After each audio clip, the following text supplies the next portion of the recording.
Eden support. Your call is very important to us. Please stay on the line. Your approximate wait time is 1,114 ships.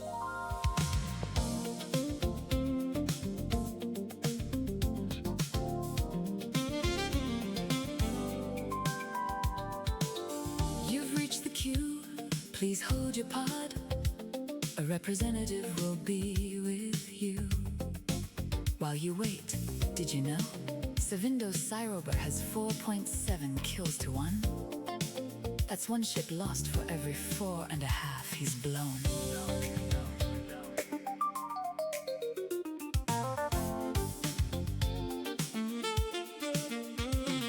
We appreciate your patience here. Our agents are helping other capsuleers. In the meantime, has destroyed 3,010 ships with only 191 losses on his lips. 15.8 to 1, that ratio stands tall. He flew with white noise and watched alliances fall. From Intrepid crossing to the Imperium's hall, he's been around New Eden since before your first call. Your call is valued, so is every kill. Hold on the line. Mr. Catron's sitting at 6.4 still. Hold on, your pod is in the queue. Net Clan's waiting, and so are you.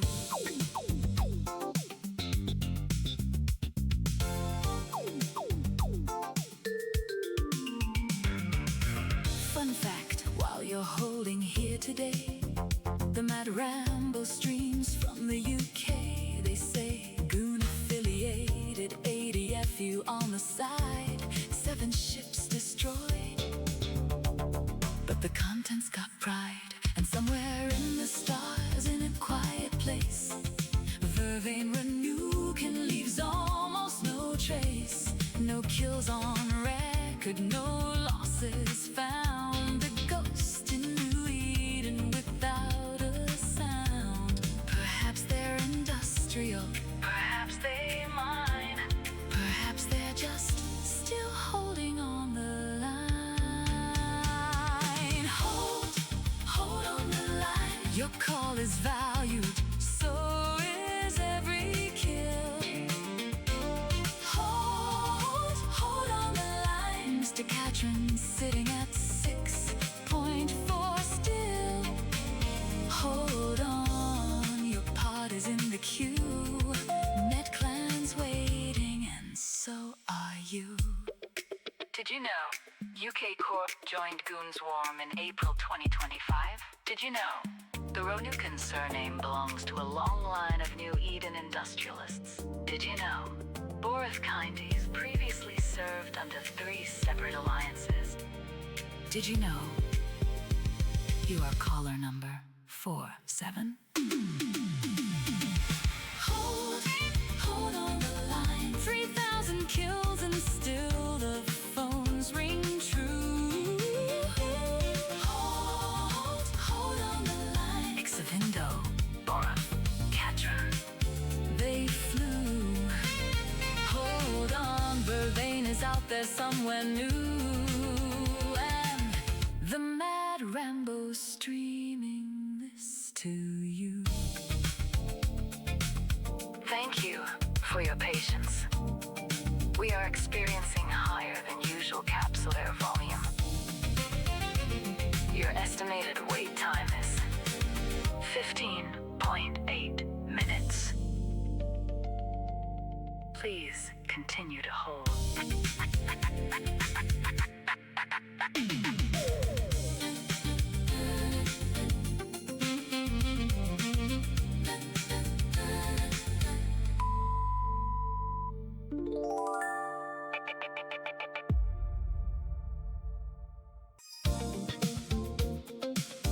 Thank you for contacting EVE Online Customer Support. Your call is... This ain't a war, it's a goddamn memes race.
Good afternoon, everybody.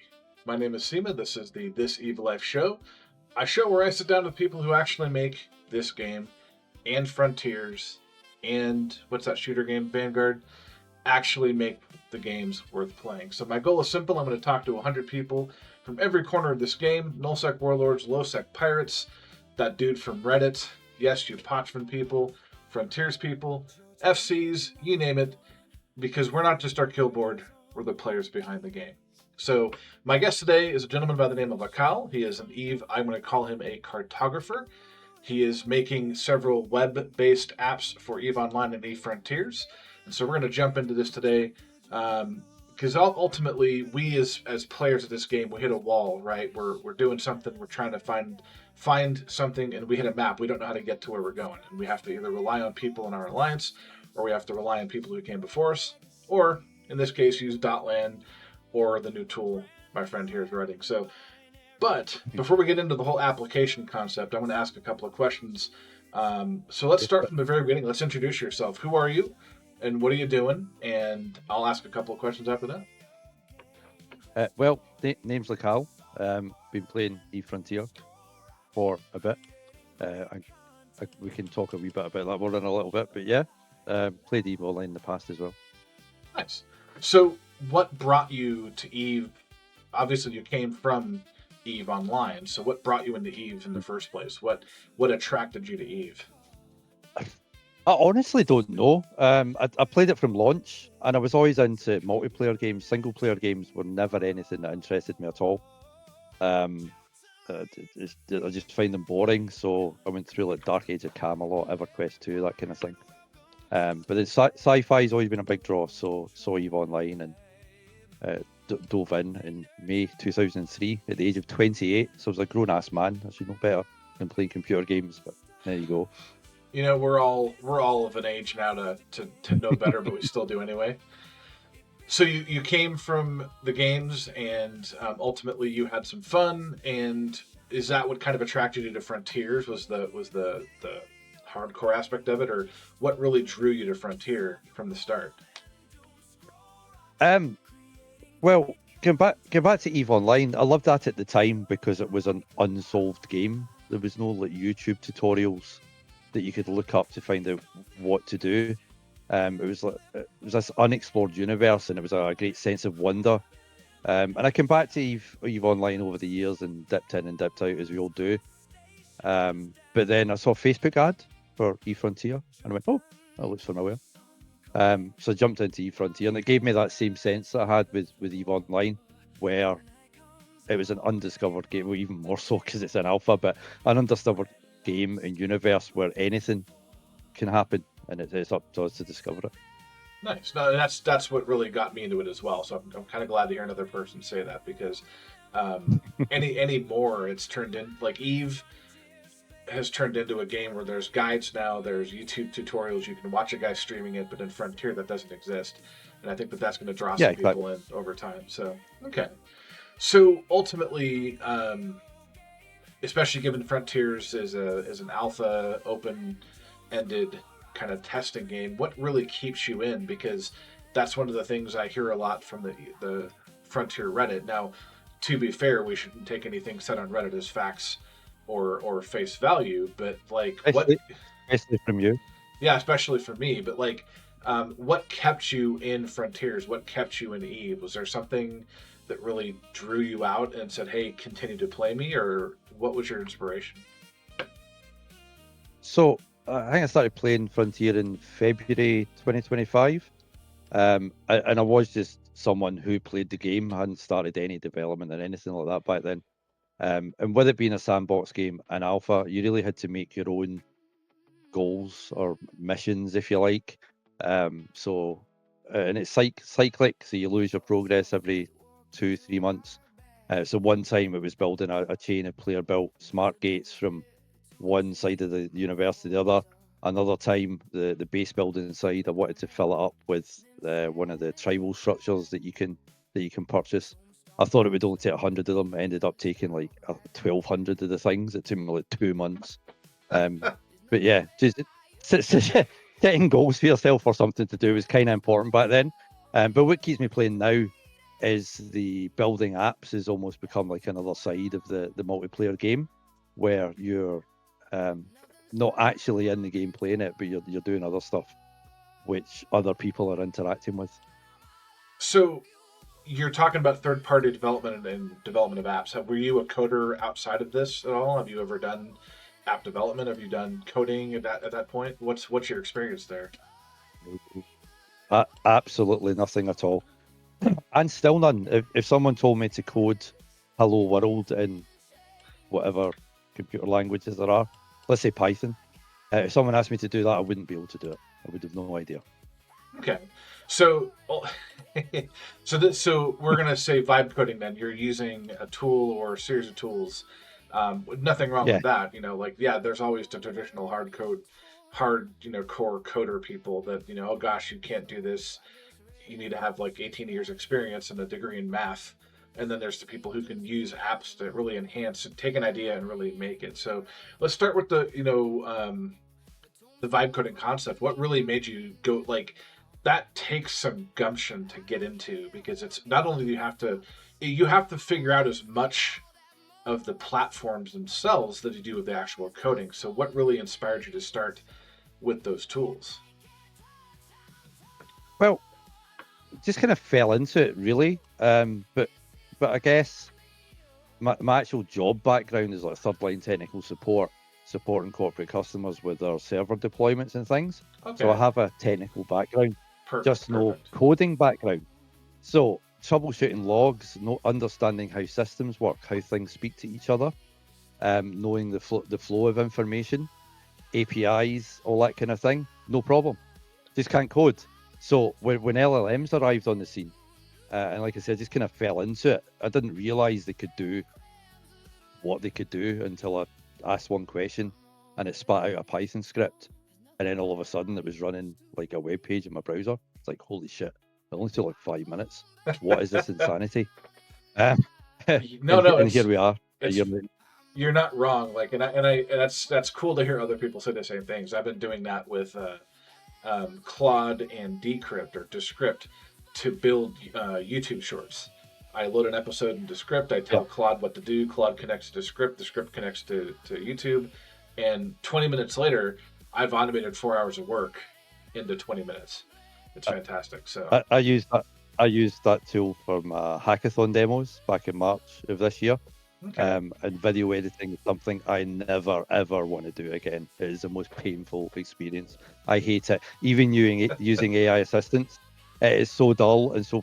I think I've maybe got a wee touch of like OCD or something. If something's not exactly right, I'll spend an hour trying to get it perfect and still not get it. It just drives me absolutely insane. So fair play to you if you can do it. You mentioned a hackathon. Is that something specific to Frontier that you can talk about, or is that something that's like? Oh yeah. They ran a hackathon back in March this year. I think they announced it in February, and it ran for 3 weeks. In March, ended in the end of March. There was $80,000 in prizes across 8 categories. And it was what was the topic of it? Was a toolkit for the Frontier. I think in the end it had something like 128 entries, submissions. Dang. So they were really Indeed. they were like, hey, if you're an actual coder, come on. If you're an AI guy, come on in. If you're, whatever, there was no like restrictions, I guess, right? No restrictions, and by that point, I think I started with the LLM development, we'll call it, rather than vibe coding. I started with that back in August of 2025. So by March, I had half an idea of what was going on, what to do. So I ended up managing to win 2 of the 8 categories, Gotcha. which was good as a vibe coder. Nice. Okay, so so that's where you've kind of excelled. So typically, when a developer looks at an application, they're looking at what problem can I solve, or what issue can I resolve, or how can I assist. What was the problem you were trying to solve when you made Frontier maps? I think that's what we're going to call it.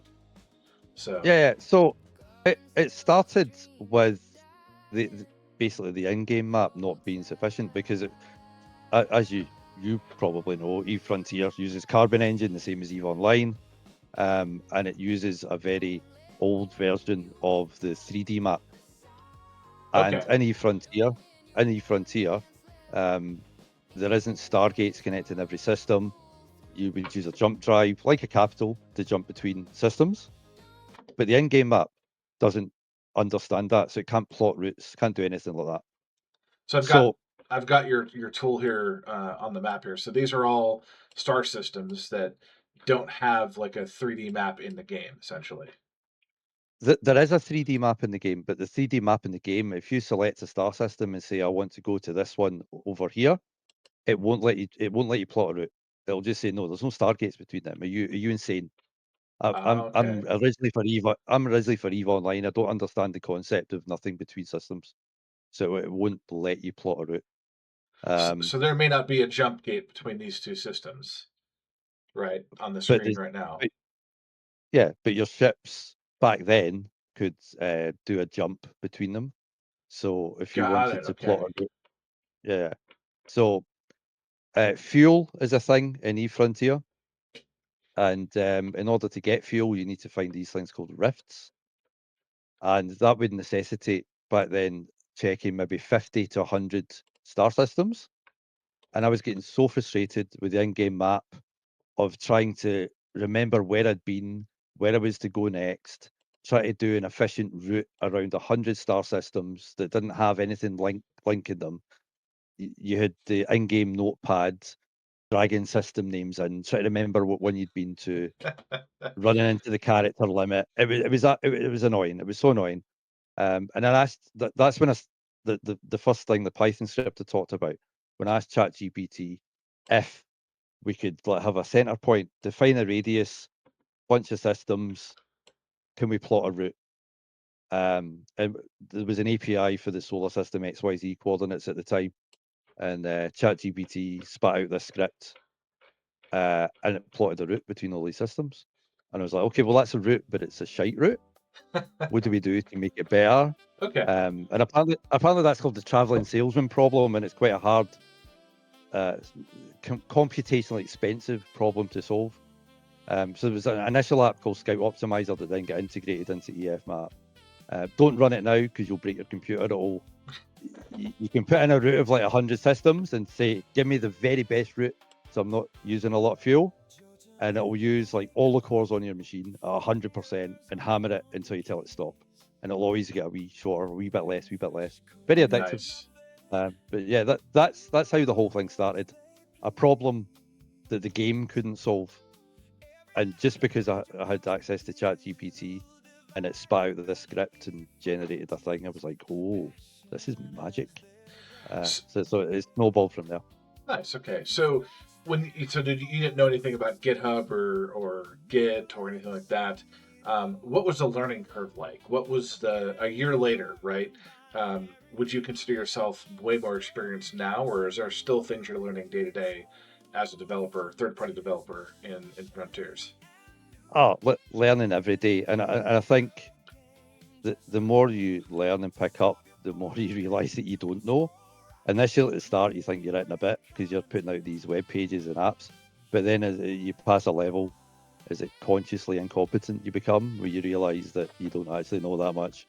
But yeah, it's basically learning things as I need to know them. So GitHub's a good example. Initially, that's like your checkpoint system. So you make a change to your app, you try it, it doesn't work, but you can roll back to your previous commit.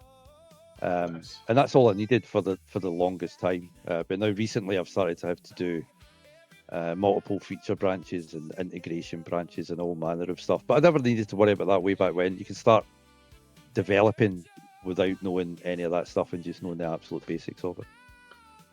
In terms of your development, do you have like a roadmap of what you want to make over time? Or is it just a case of you use the system, you get feedback from the users, and then you adjust the app to that feedback? Or do you actually have a roadmap that you have in the back of your head, or like in a planner someplace that says, okay, by this month, I want to be this much progress towards this goal? Not anymore. Right back at the start of EF Map, I did have this is what I want kind of document. and it was very modest. That was done within like 2-3 weeks. And what happens now? Someone will say something in voice comms like, "It would be cool if," or "Imagine you could do this," or I'll just have a random thought about, "Oh, I wonder if I could make a visualizer for the universe of the stars all dance," and then I'll go into the LLM and say, "I'll build this," and it'll chuck something out within half an hour, and it'll be 90% of the way there, and that's enough for me to go, "Oh, it's pretty cool." Yeah, But you did. then that last 10% takes hours and hours and hours. You made that map on Reddit where all the systems were exploding as the soft map changed, and I thought that was pretty intense and fun. You know, to not this Yeah, like it wasn't like there was combat going on, but you were just highlighting what was changing and what year it was changing, which was really nifty to see. yeah, So that was the soft changes. Yeah, that was very over the top, but a lot of blooming stuff. But that was purely for YouTube. nice, nice. Mr. Savage asks in the chat, can we code in Frontier now? So how does the coding work? Is there like a dev kit that Frontiers has? Or is it a case of you have to connect via like API or however else that they do it? What's the thought process there? Sort of. So if you're familiar with EVE Online, they're very organized and structured. They have their APIs and they have their software development extraction, SDE. I forget what the E stands for. eFrontier, bit different. The stuff that you want to interact with is on GitHub, which is public, which is great because you can submit your own changes to it as well. I've got a change submitted to it or accepted into it. So there's a little bit of me in eFrontier for anybody playing it in 2 decades' time. And the other thing with eFrontier is instead of Fenris Creations having the database of the game state, or at least part of the game state, it's on a blockchain. So you don't need an API. You can just go straight to the blockchain and get that information. So you don't need to worry about rate limits. Fenris Creations can't ban you from hitting it too hard. You can hit it as hard as you want. You can do whatever you want with the data. You can manipulate it. You can write your own contracts on the blockchain that use that information in whatever way you want. You could have a smart gate that only allows transit through it when SEMA's streaming on Twitch, for example, and any other time it wouldn't let you through. You, anything you can think of, really, you can do. Nice. Okay. So ultimately, you shipped the eFrontier map. You've shipped the EVE Online map.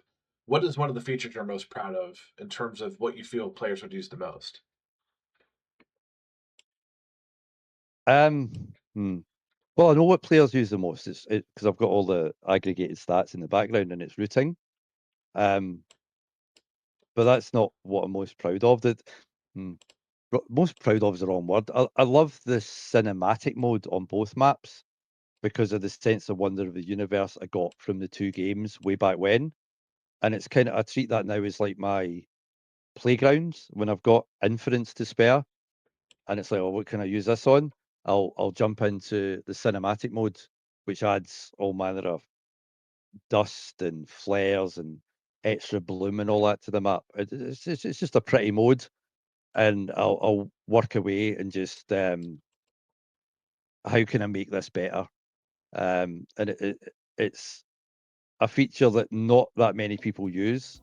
It's maybe like compared to routing, it's like 2% of the usage. Got it. But it's the one that I spend most of my time in when I just want to do something chill and relax with the coding.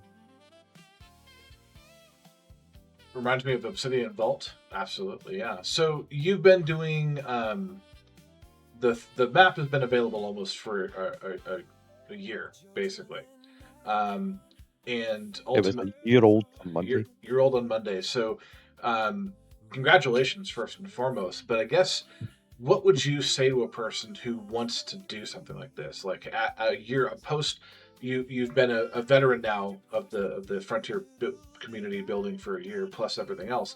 So let's pretend that Mr. Savage, who's an Eve player, not a Frontier player, but he's hearing us talk. What encouragement could you give him? What tool sets could you give him? What kind of advice would you give him if he wanted to do something similar and start another app, let I'm not a Uh, developer, so I'm not creative enough to say, you know, find a feature of Eve that you want to solve or Frontier that you want to solve. What would you advise him in that sense? Really, if you're going to build something, it needs to be something you want to build. Don't build something for the sake of building it. That's never going to work. It needs to be something that you come across where you think, oh, this would be useful for me. Don't build it for other people. Build it for yourself. If it's useful, other people will use it. And the eFrontier Discord is amazing. I have learned so much from really, really clever people on there. Just sitting with them on voice, listening to them talk. I remember before I started doing all this, looking at the builder chat section on the Frontier Discord and being scared to type anything in it because I thought that all that stuff is way over my head. There's no way I can understand anything of that. And I would say don't ever feel like that, because all anybody ever wants to do in the builder section of the Discord is help other people and encourage them to build whatever they want for whatever game it is. So really, the community backs, at the risk of being branded a heretic. Yeah, you're late, my friend. You're late. Mr. Damon Zello's late. Anyway, so unlike the Hi, Eve Damon. community, where occasionally you get people who want to build something nice, and then it's torn apart by everybody on the Reddit. The Eve Frontier community is not the same way. It's more of a supported environment, where if you wanted to develop something, they may, hey, that's a great idea. Why don't we try this? Or do you have another experience that? 100% on Discord. I would still be wary on Reddit, because there's a lot of EVE Online people that hang about the EVE Frontier Reddit. Yes, I have my. Mm. There's a gentleman who will post every time I post a Frontier episode on there, who calls me the RMT Emperor, and other affectionate names, as if somehow I'm a detractor for the community. And I'm just trying to help you guys build bridges and everything. But on the Discord, Are you taking donations on this stream, or I am are you not. not? No. You're So not? Okay. so No alliance tournament tips. let me. I'll say this to my Eve Frontier counterparts. I am not here to take money from Eve people who stream Eve for either a living or a supplemental income. I make plenty of money at my day job. I don't need a Frontier partner link to get stuff on the store, or a Marquee Dragon, or tips, and even the subscriptions really go towards me messing with the tools and stuff. And I think I tallied it, and I broke even finally for the first time last month by a total of $2.50. So I went to McDonald's and ended up having to pay an additional $1 for a burger. And there you go. So yeah, exactly. So but it sounds like it's a supportive environment. Now, how about the developers? Like, the developers kick in and say, "Hey, we really like this feature." How do they interact with you guys as third-party app developers? I know in Eve, it's not really been a great relationship up until about 5 years ago. But what about you guys? Oh, they've been spot on. Again, on the Discord, they are really involved in the Discord. They'll speak to you over DM if you've got a problem. On GitHub, you can raise issues. There's an issues feature on GitHub. They'll respond to them. During the hackathon, they were super involved. They set up a test server for us, supported us all the way through the hackathon. Any issues they had, anybody had, they would sort out quick smart, and they still do, because they're developing. They're trying to make the best product that they can, and they want us to build our side of it as well, because that's the whole point of eFrontier. They're building the game, and they're giving tools to the players to build all the tools around the game, which integrate tightly into the gameplay experience. Aki says somebody has to build the damn targets. Frontier builders. That's a very true statement. So from an and again, this is more of an Eve perspective, being espionage and the metagame and all that nonsense that I know absolutely nothing about at all. Thank you. But have your tools been used for that? Like, has people from opposite ends of the frontier spectrum used your tool to find out intel from somebody else, or have you even known that that's possible? Have you tried to harden your stuff to make that not a thing?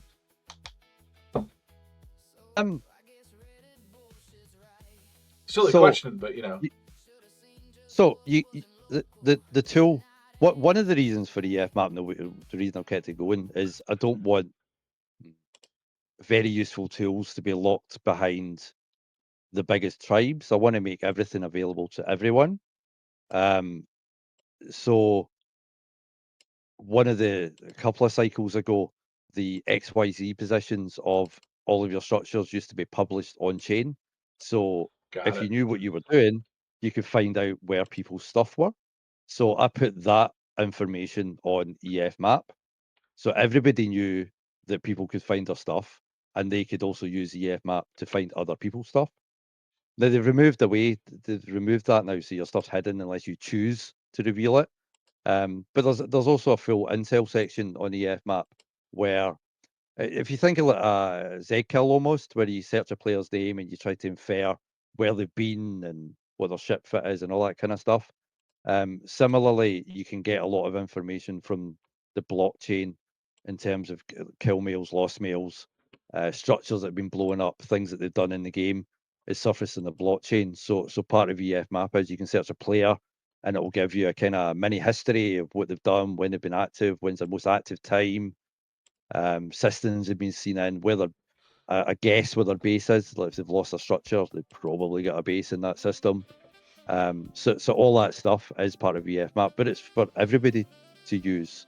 I don't know if that answers your question. I wasn't really sure what your question was getting So at. no, you totally answered it. Like, so Okay. we use Zkill really to start looking at, okay, what systems have the most combat going on, and can I Yep. filament over there or into that region potentially, or try to filament to that region? You can't direct filaments; it just pops you someplace. But like, Yep. So um, I added just yesterday actually I added a feature to EO Map because I didn't know that kill mails include the location on EVE Online. When I say location, I don't mean just system. It tells you if it's close to a gate.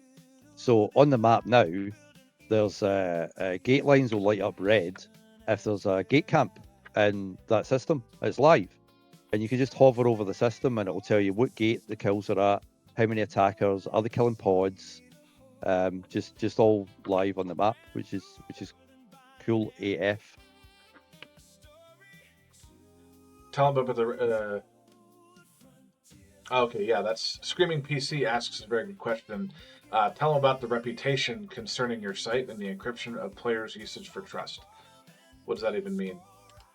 Okay, so I've got a whole blog post on transparency on EF Map, but the vast majority of the site, like 95% of it, is all client side. All your routing is not it's not done on a server that I Oh run. yeah, yeah. If you type in I want to go from A to B, I never see that. You can load up EF Map on a laptop and switch the Wi-Fi off and still use near enough the whole product. Nice. There's a Okay. couple of things that won't work, like log parsing, I think, because you can publish to a leaderboard. I need you to be signed in with your wallet, but there's very little. And there's a full. If you go to EF Map, you click on blog, just search transparency. There's a full spiel of everything that needs you to be logged in, and everything that leaves your computer. And it's very little. I think it's Google Analytics. Try bookmarks because they need to be shared. Because if other people want to see them as well, they go to Cloudflare where they're encrypted. But everything else is all client side. That was huge for me because I came from EVE Online, and I know about the mistrust of what's that person going to do? Can he see what I'm doing? Is he going to know where my stuff is? Is he going to know what routes I'm planning? Does he know what systems I'm looking at? That was a huge concern for me. So right from if you search transparency in the top, oh, you're delayed.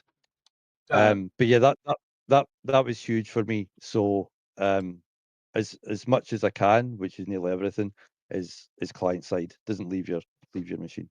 gotcha. So I could be on a browser here, and I'm good to like do what I need to do. None of that data is going to get sent over to somebody else. And again, not that we distrust you, but that's a legitimate concern in Eve is that Oh, 100%. people would do Yeah. something stupid, and there you go. So perfect. All right. So in terms of data security, you've got the things pretty much secured. no concerns there. Um, what was a bug or something that you had to literally fight under the hood to get fixed? What was like one of the more challenging, especially like as finger quoted LLM user? Um, what was the what's a challenge you've had to overcome that you might almost threw the towel in and said I'm done? So The most frustrating thing, this is going to sound ridiculous, but every time when you open a feature in EF Map, it opens up in a small window. Because I always want the map to be the start of the show. So it's like in a portrait-shaped window. And as you maybe click things and open things, the window can get bigger. But at some point, you need a scroll bar at the side. So when a scroll bar opens up, it takes up space in the window, which makes the inside stuff kind of compress a little bit. And that bugged the shit out of me. I didn't like it. So, and I thought the scroll bars were too big as well. I don't like big chunky scroll bars. I like the thin Discord ones. So I thought I'm having that. I'm doing that.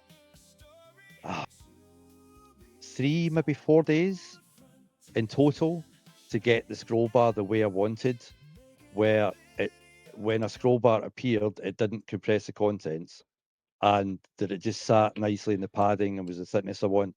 Because LLMs are brilliant at doing the big things, the sweeping task. You can prompt it now, build me GTA 6, and it'll do something semi-convincing.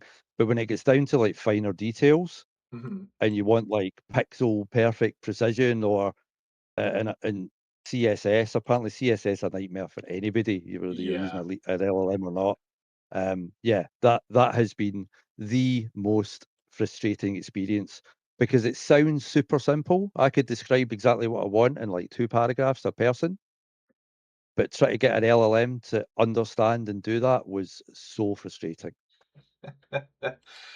We were using it at work one time, and it kept wanting to pull. We were using Copilot, and Mm. Copilot kept wanting to pull code for a version that we didn't have. And even if we'd give the instructions to Copilot, please configure this for version 8.18, not version 9, it would go and pick version 9.1 and give us the code.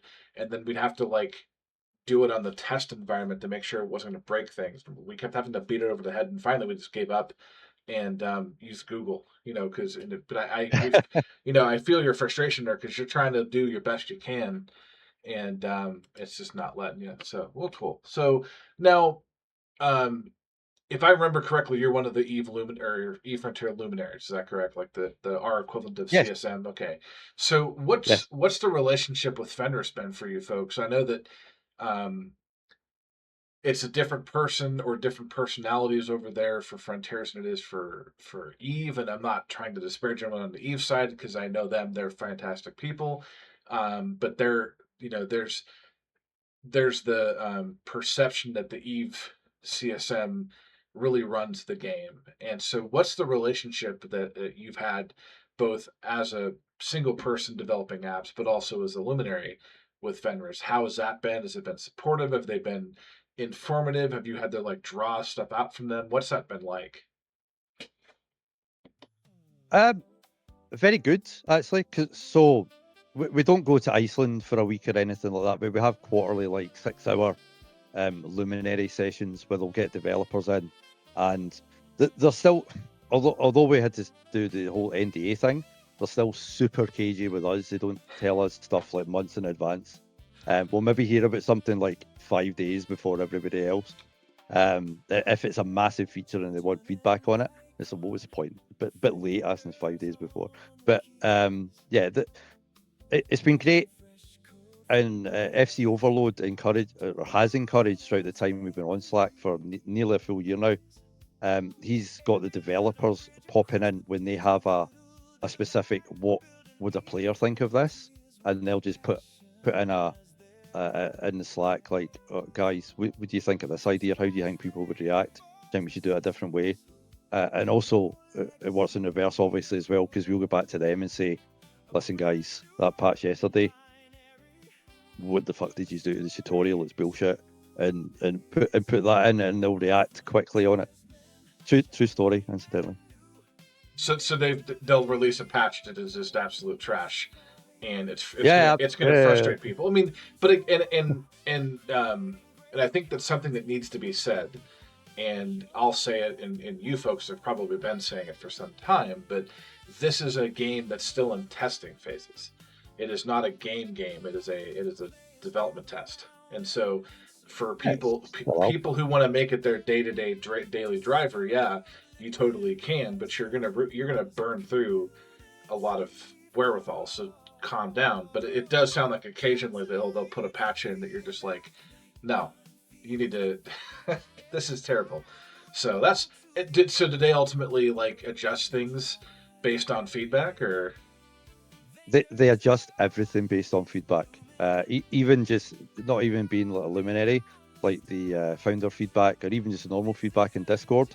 If something gets traction, or even something that doesn't get traction that they see, that they'll go through that, and they've told us that they go through that, and they'll take out the things that are important. They even put out surveys asking us what modules do you guys want to see next, because they've just done a whole a new ship fitting change. They stripped out all the old EVE Online fitting, and they've went fully modular with the modules. Nice, okay. Just like we game of Tetris now. But if you open the EF map and go to Tools, Utilities, and click on Route Fit, that'll bring up what the fitting interface looks like. That's another tool. Screaming PC mentions that they're removing EVE Online assets piece by piece, and some people don't like that. So because again, I'm an EVE player. I've installed the EVE Frontier client. I haven't installed. I updated. I pop in here and there to kind of mess around and try and find good backgrounds for the stream. But what does that mean? Did they originally just port EVE to Frontier and then they're slowly removing parts? Or what was that comment? And maybe you can help or he can help clarify for the stream what that means. So exactly what he said. But when EVE Frontier started, it's Carbon Engine, and if you think of a very early version of EVE with extra stuff added in that was EVE Frontier, like the occlusion, like your bullets don't go through things. You can hide behind things. If you multi-box, like I tried to do in EVE Frontier, you can blow your own ship up. And I've done that. I've done that numerous times. Multi-boxing is super hard. Next to impossible now in EVE Frontier. Good. But yeah, over time, they kept in the EVE Online things that let us have a playable experience during alpha, but they're still developing. So at the start of this cycle, up until the start of this cycle, which was the middle of June, we still had the old EVE Online fitting interface and the way modules work, like low slots, mid slots, high slots.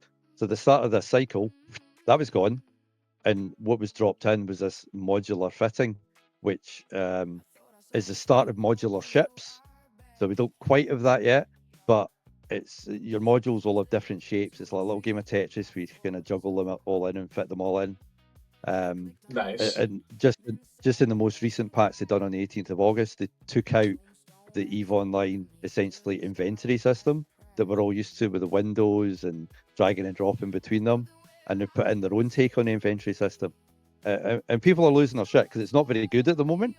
It's especially you've got people who played EVE Online for years and years, and you're used to a certain way of doing things, and that carried over into EVE Frontier, and you've been used to that for the last year and a bit, and now all of a sudden it's changed, and people don't like change, and it is not brilliant at the moment, but yeah, it is their first go at it, and it's just alpha, so they'll continue to patch that and improve it, I hope. Aki makes a very, I'm going to actually pin that, very astute observation. Calling it a game is generous. It's a collection of systems being tested to figure out what works and what to keep, and that's absolutely very correct. Yep. My hot take, and this goes for both EVE players and Frontiers players, but just overall game players, is we are now part of the development cycle, regardless of whether we like it or not, for online video games, and we're going to be given the beta test, but we're paying for the beta test. We're either subscribing or whatever it is. And I'll tell you, like that's the same for carrier grade telecommunications equipment. I won't name the company, but they used to make cell phones, and we spent a ton of money.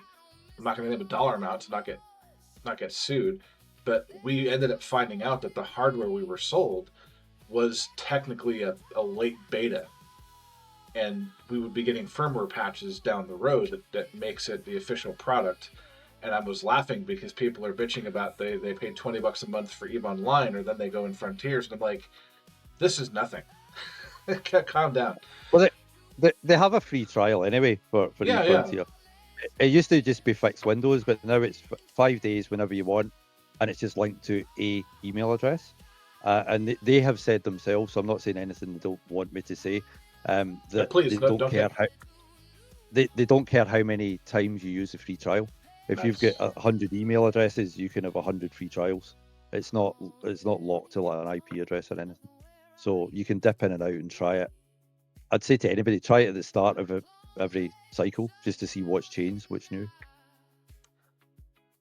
So with Fenris's data and API, are there any constraints in place that have prevented you from developing further applications or additions to your application? Or have you had to kind of build around those limitations? We kind of touched on this earlier when I was talking about the intelligence thing with the EF map where locations were available. So you could show where everybody's stuff was on a map, and then locations were hidden the next cycle. So that feature had to go out the window. And it's not an API. I think there's only a couple of API endpoints. I think it's resolved tribe names or something. Everything else is a blockchain. That's where we get our information from. It's not an API. Which has its benefits. They can't block you. It's not rate limited. But the stuff that's written to the blockchain can change, like that location information being hidden. Other changes they've made. I run a map, and routing was a big thing. But a couple of cycles ago, they made travel ridiculously easy, where in-game you could just basically wing it.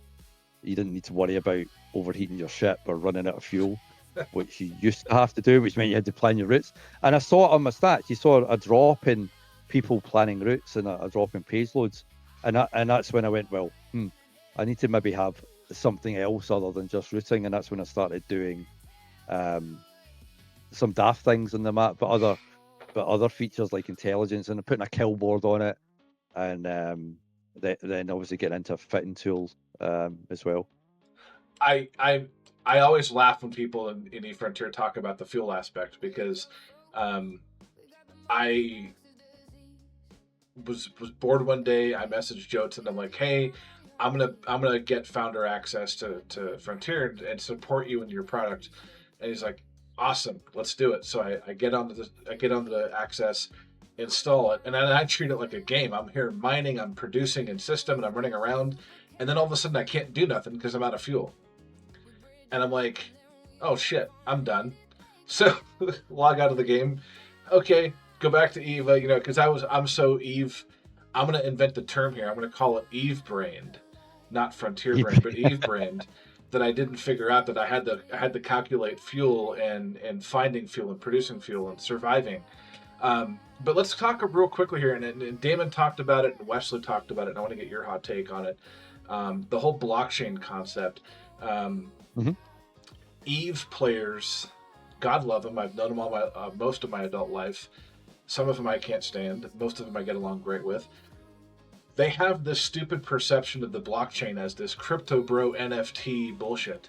But it sounds to me, based on what Damon has said and Wesley has said and Kalama has said and other people, it's just a database. It's just a repository for things. And in Frontier, it's not being used as like a currency. It's just being used as a place to store things. Is that correct? Or store data on things. Is that kind of the way I have that correct? Okay.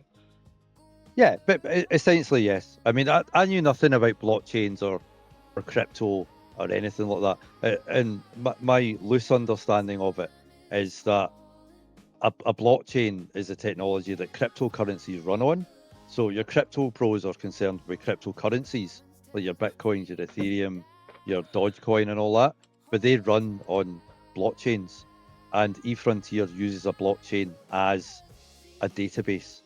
So that's why we don't need APIs. We don't need to go to an API to then access a database for the game information. we just go straight to the blockchain.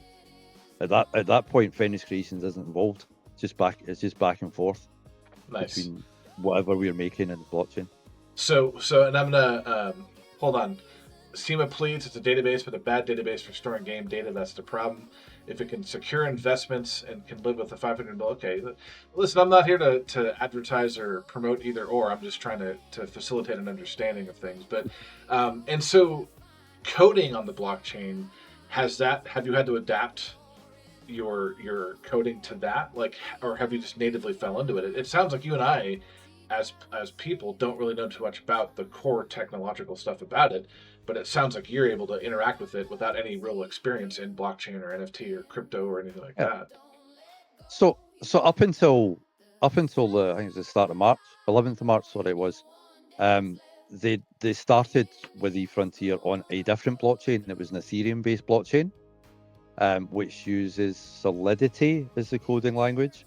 And then when they changed to Sui, this is a Sui switch, a jumper, got at FanFest. Nice. When they moved to Sui, they use a totally different language called Move. But for me, it doesn't matter because of the way I code. I'm just telling the LLM what to do, what inputs I'm giving it, and what outputs I expect out of it. It doesn't matter what language it writes it in, and as long as it knows the language, that's fine. And when I was at FanFest, actually, which was after the hackathon, I was speaking to one of the main Move developers there, and I said to him, I'm really sorry about whatever travesty of Move code was in my hackathon project, because obviously I don't write my own code. And he said no, he looked at it and he said it was good. It was good Move code. So now you don't need to know individual languages, and the languages are just the blockchain's version of how to speak to them. Nice. I want to highlight something Aki said, because he's been the king of incredibly astute observations in the stream today. Thank you, Mr. Aki. He said, Eve brain is a real condition. Common symptoms include overview withdrawal, bookmark dependence, and fear of getting too close to ships. So he's not okay. So part of the reason I wanted to bring you on, and I kind of timed it serendipitously, is because coming shortly, FC Okami on the Eve side of the house is going to utterly destroy Ansiplexes, which are shortcuts between systems, and it has driven the Eve nullsec population into this fever of terror. Oh my God, we're all going to have to right-click and hit jump like we had to do back in the day, and I had to do because I've been playing since 2007. So he's not wrong, because man, some of the vitriol being thrown around by the nullsec players is just absolutely silly. And I'm gonna start calling it Eve Brain. I think that's what I'm gonna do. I want to message Swift and Jotun and be like, "Hey, I need you guys to add this to your lexicon." I'm gonna take that snippet from what Mr. Aki said. In fact, hold on, I need to get a screenshot. Aki, you're gonna get a source in the MLA. Thank you. But so going back, I just wanted to highlight that. Yeah, talking about Ansiplexes, I was at an Ansiplex. I hadn't heard of them until 2 days ago. And when I did start reading up on them, and it was a jump bridge for making your fleet jump, and it's going to have a capacitor from September and stuff like that, I still thought it was a spaceship. So I wanted to, I didn't know it was a structure. So I started to code into EO Map. I wanted to give maybe the 10 people it's relevant to that run an alliance a way to see how long the capacitor would last. What ships could they jump through it before the cap runs out? Nice. Is it quicker to use stargates for some ships and some through the Ansiplex? And then that turned into, well, that's not really planning a route. How can I turn that into planning a route? Because that's what a map's all about. So now it's also got a Ansiplex planner. Like, where should you place your Ansiplexes to give you the shortest trip time for, I don't know the alliance names. I'll say goons to get to test, for example. Okay. So that's all built into EO Map now. That's live now. You can look at it's under force projection, I think. Okay. There's an Ansiplex planner. I'm gonna want to link you up with another dude, and it's funny you say this, is because he and I were talking last night. He's a developer as well for third-party software. Ironically, I drive a garbage truck in real life, but all my friends in game are very technical. And he was talking about Um, yes, Ragnar makes a really good point, and we probably want to. I want to pin that for you later because it's something that might be factored in. But where I was going with this is that, and I was very deliberate when I used the phrase "E Frontier Cartographer" when I described you on your title. And the reason I say this is that Null Brain, right? Going or not Null Brain, Eve Brain. Um, with rare exception, you're using the Eve overview to chart a course in it, so you can check shortest path, include jump bridges, and there you go. But coming soon, you aren't supposed to be able to do that, or if you do that, you could seriously hamper your alliance. So I really feel that CCP is upping the. God forgive my potential insult to people, but Fenris is really upping the intelligence needed to play the game. And apps like yours and other people are going to come in crucial handy because you're putting in features like an Ansiplex planner. Hey, I'm an Yep. FC. I have 20 people in my fleet. I want to go from here to there. Previously, I just clicked destination and okay, we have a wormhole to take. We have a filament to take. Now, if I'm doing this, I'm going to need apps like yours. So there you What go. what was the what was the question you pinned? Was that about power and workforce? So Was it?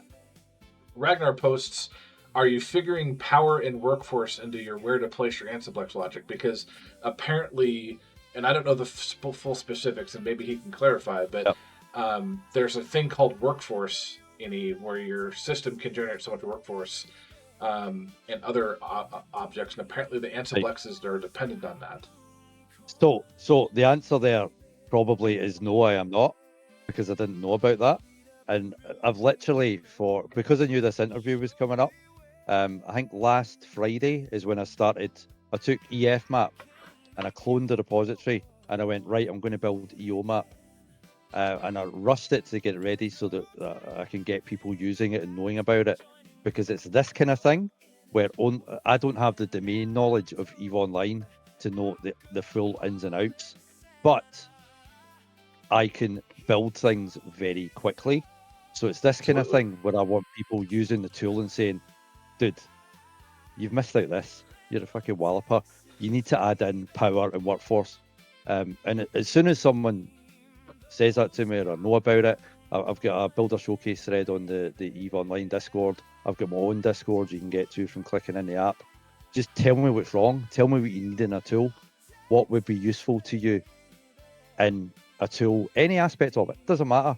I love building stuff. It's great fun. It's like playing Path of Exile and getting a exalted orb drop.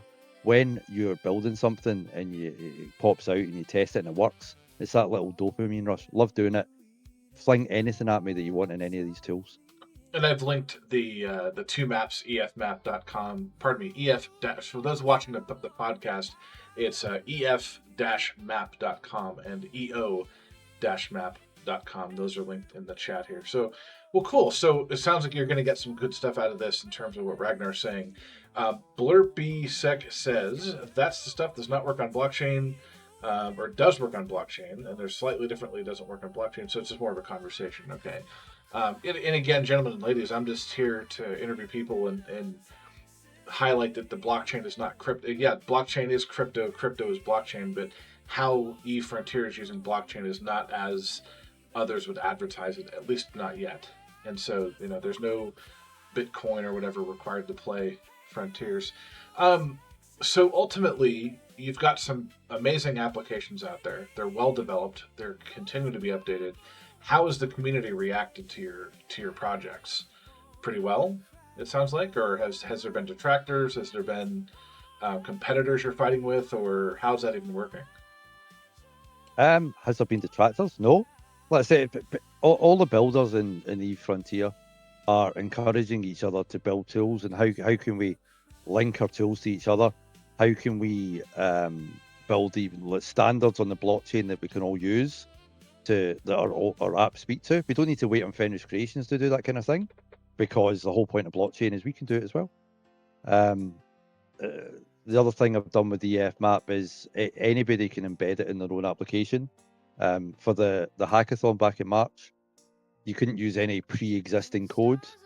So EF Map wasn't allowed to be entered. I never even thought about entering it. But one thing I did before the hackathon even started was I produced this massive embed guide and an LLMs file that people could point their LLMs to that would let them embed EF Map in whatever their hackathon project was and highlight systems or plot routes or whatever they wanted to do, so that they didn't need to go through the hassle that I'd spent like 6 months doing, trying to figure out how to make a map. And I think about 8 of the entries out of the 120 odds had an embed of EF Map in it. So yeah, people have been using it, taking screenshots of it, sharing things. It's been great. It's been great fun. Fluorescent Flux makes a point. The old L2 blockchain was dog shit. It had 2-second transaction time. Now it's snappier, but still much slower than a regular database. So is that just is that the nature of blockchain as a database, or are other products developed for it not having the same problem? Would you know that answer? I mean, I'm not. If you don't, I wouldn't expect anyone to really know that answer quickly. But so the when we talk about the game state, it's only certain parts of the game state that are saved on blockchain, like what's in an inventory, okay.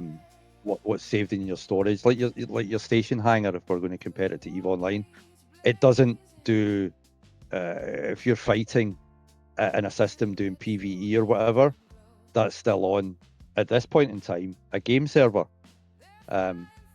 because that needs to be quick and snappy. But the slow things, like am I allowed to jump through this gate when I press jump, a player gate, that can be on blockchain because it's like 200 milliseconds or whatever. So it's that kind of transaction that are on blockchain. But never say never, because EVE Online, when it started, they didn't think they'd be able to do with databases what they've been able to do over the last 23 years. And they were like the first database game, a proper database game.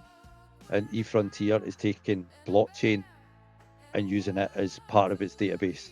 And it is the first proper game from a big studio, I think, to try and do this. And they've got precedent for doing stuff like that with EVE Online. So ultimately, it's not this evil, nefarious thing that everyone in the media or otherwise would say. It's just a tool, and we are using that tool because we're tools using a tool. There is that side of it, but there is that side of it with cash as well. Look at what people can do with cash money. Right. Good deal. Well, fantastic. So where do you see this app? You just passed year 1. Congratulations again. Where do you see your 2 maps in another year? Like, what do you see what's the future look like for them? At the moment, EF Map is about as feature complete, I think, as I can get it for the tools that we have available at the moment. But the game's in alpha, so it's always changing. So every time there's a patch, every time they change something, and especially with the blockchain side of it, the game is here. Hold on, where's my hands? The game is here and the blockchain's here. It's a bit behind the game. Got it. So we're still waiting on industry going on chain, because that will give us like Factorio style websites for doing your industry.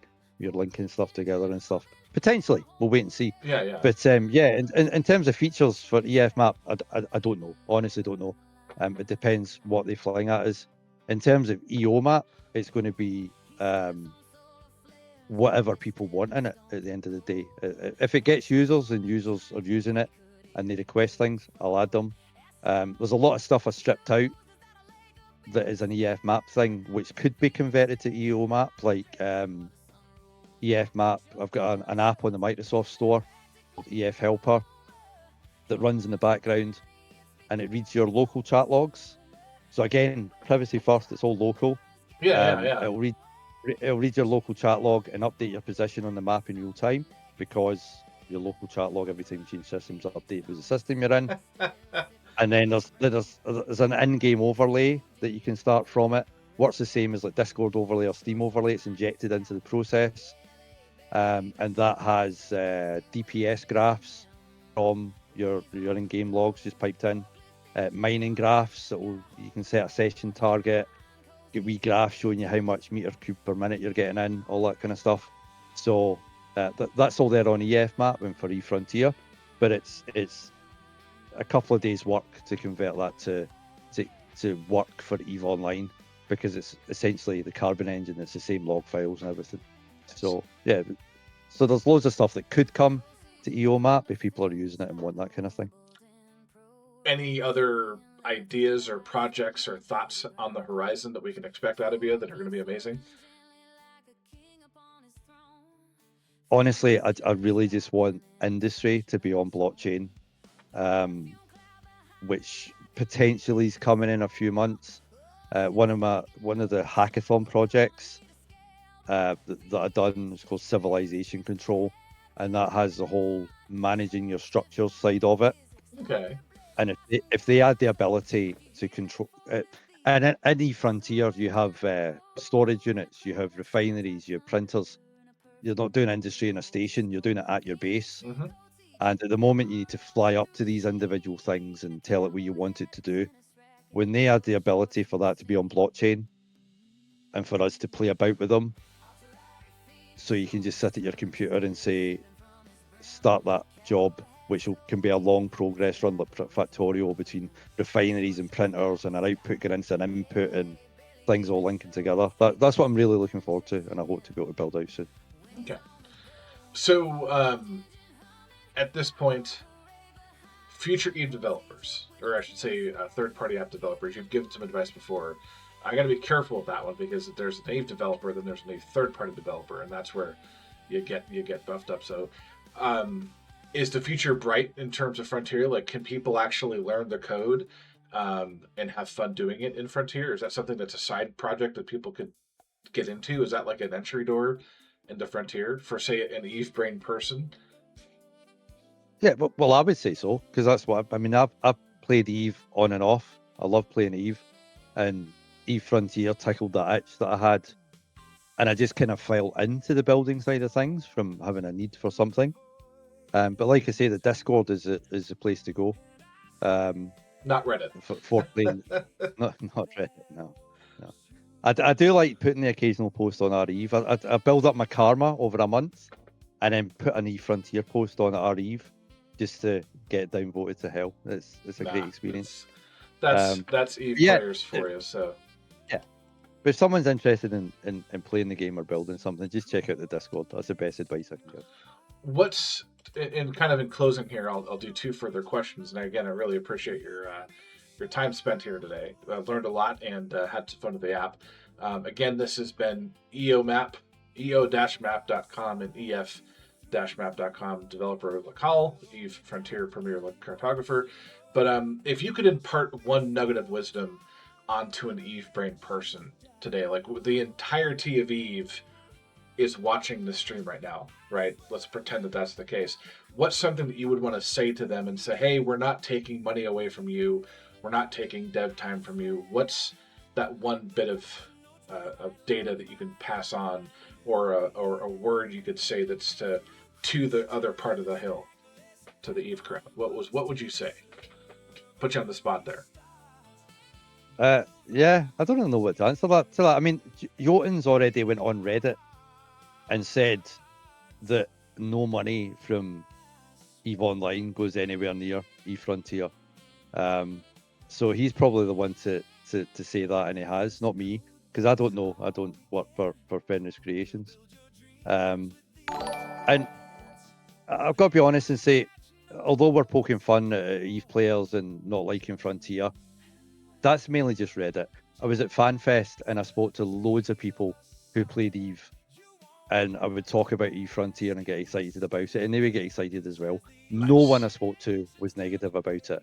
And I don't know if that's because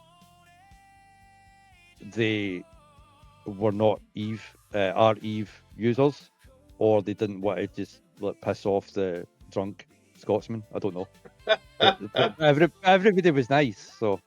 There's been social studies done on the perceived what's it called? The perceived majority of opinion doesn't actually reflect the actual opinion of people. It's just what was being posted to social media. I would agree with that. Yeah. So don't listen to REVE is basically the takeaway I would give to the other half of the party.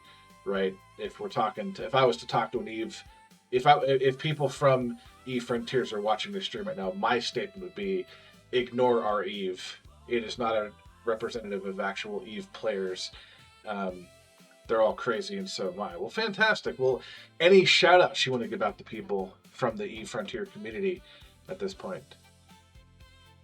Just everybody that plays eFrontier, especially on the Discord. We all have a great time on the Discord. There's people that wind other people up, but it's all in good fun. It's a really tight-knit, small community. The builders, the players, everybody's supporting each other, upvoting each other on Reddit, liking each other's stuff on YouTube. No, it's great. It's a great time. Nice. Well, hey, what I'm going to do here is let me kind of talk about the next episode tomorrow. Thank you again for being on. Everyone, this has been Lacal, eFrontier Premier Cartographer, ef-map.com, eo-map.com.